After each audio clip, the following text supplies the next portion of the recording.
मी माझ्या ट्विटमध्ये काही कुणाचं नाव घेतलेलं नाही. स्वयंघोषित समाजसेविका ह्या कोण आहेत हे सगळ्या महाराष्ट्राला माहीत आहे. अशा पद्धतीनं जे काही पत्रकार परिषद घेऊन आज इतक्या बारकाईनं अभ्यास करून मांडल्या गेलेत मुद्दे आणि प्रचंड आकांड तांडव केला गेला, ही पहिलीच वेळ महाराष्ट्राने पाहिली नाही. मागं केंद्रीय मंत्री नितीन गडकरीजींविरुद्ध पण अशीच पत्रकार परिषद घेतल्या गेली होती. धनंजय देशमुख मस्साजोगचे सरपंच, त्यांच्या हत्ये प्रकरणात पण अशीच पत्रकार परिषद घेतली होती.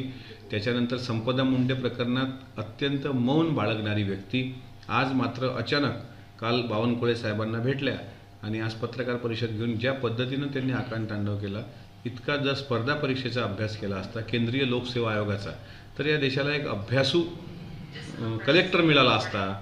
हा देश सिंगापूर झाला असता, हा देश अमेरिका झाला असता. हा देश भ्रष्टाचार मुक्त करण्याचा जो त्यांचा विडा आहे तो कशा अँगलनी आहे तुम्हाला माहीत नाही, पण ही जी काही त्यांची भावना आहे, तर माझं फक्त एवढंच म्हणणं आहे की अलीकडं थंडी वाढली, जरा मेंदूची काळजी प्रत्येकाने घेतली पाहिजे.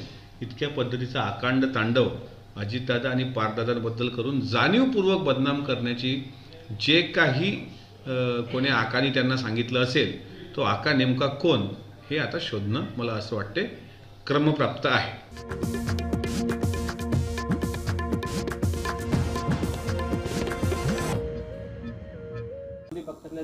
कोणी असो